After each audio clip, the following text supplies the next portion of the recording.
On passe au choc des promus, le premier à cette saison. Grenoble-Mont-de-Marsan. Sur le plan comptable, évidemment, les Grenoblois partent favoris après avoir créé la surprise à Bordeaux-Bègles, puis battu le Stade Français la semaine dernière. Comment se sont-ils sortis aujourd'hui de ce match qui avait tout d'un match piège? La réponse avec Frédéric Viard. Le piège, c'est Mont-de-Marsan qui y pense en début de journée. Bus en panne à l'hôtel, arrivé seulement 30 minutes avant le début du match avec des joueurs déjà en short. Sean Sowerby, le Grenoblois, le sait, ça laisse peu de temps pour se préparer. D'ailleurs, les Montois sont un petit peu perdus en début de match. Ils perdent même le ballon sur ce lancer en touche récupéré par Courant avec le relais de Bernard. Bucks qui parvient à s'infiltrer dans la défense montoise. Le relais de Laurent Boucher, le talonneur, plus personne derrière pour l'arrêter. On joue depuis seulement 4 minutes. Et voilà déjà Grenoble qui marque le premier essai. Laurent Boucher, premier essai en top 14. Et 7-0 avec la transformation de Valentin Courant. Encore un lancé montois, encore un ballon récupéré par les Grenoblois qui enchaînent rapidement, trop rapidement. D'ailleurs, on retrouve Pélissier qui voit un énorme espace. Il franchit, traverse une défense montoise étonnamment absente. Et c'est le deuxième essai pour Grenoble après un quart d'heure de jeu. Pélissier, première titularisation et premier essai en top 14. 15-0 avec la pénalité de Valentin Courant réussi un petit peu plus tôt. Et ce ballon qui reste à chaque fois pour les Grenoblois. On retrouve un jeu à une passe qui peut être récupéré derrière par Ronnie Cook pour Boucher à nouveau. Toujours du monde derrière, toujours quelqu'un pour récupérer le ballon. Et jamais de Montois pour empêcher ces enchaînements. Des passes sur un de pas à l'image de Bernard. Ronnie Cook, le joker médical, arrivé 15 jours plus tôt. Et Laurent Boucher pour son doublé.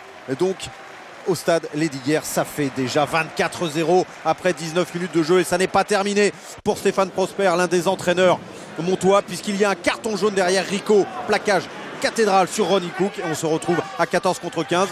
Supériorité numérique immédiatement mise à profit par les Grenoblois avec un nouvel essai signé cette fois-ci Nigel Hunt qui se glisse comme il veut dans une défense montoise encore une fois complètement inexistante. Un essai qui sera validé à la vidéo. Marc Dantin, l'un des entraîneurs montois, ne sait plus où se mettre parce que ce match est vraiment catastrophique, même si dans les dernières secondes de la première mi-temps il y aura un essai quand même pour Mont-de-Marsan validé à la vidéo pour Phare. 31-7, c'est la marque à la pause sous les yeux du sélectionneur national Philippe Saint-André qui regarde lui les autres scores à la pause. La pause va peut-être permettre aux Montois de revenir avec de meilleures dispositions. Bah, pas vraiment en défense avec Nigel Hunt qui se faufile encore une fois et qui va lui aussi réussir son doublé tout comme Laurent Boucher tout à l'heure. On joue depuis 10 minutes en seconde période et ça fait déjà 38-7. Scott Murray essaye de remonter ses joueurs, mais ses joueurs sont perdus à l'image de Johan Kodulo qui prend carton rouge. Pourquoi? Eh bien pour cette bagarre avec Best sous les yeux de Monsieur Mineri qui avait sifflé déjà.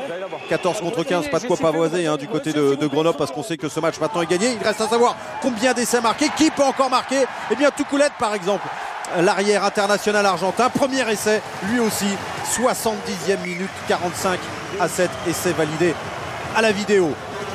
Et 10 minutes, ça peut être long. Stéphane Prosper le sait pour une équipe largement dominée. Et Quider va aller marquer le dernier essai grenoblois à la 77e minute. 52-7, victoire finale. Et on peut déjà, du côté de Grenoble, penser au match qui arrive et notamment le déplacement à Agen.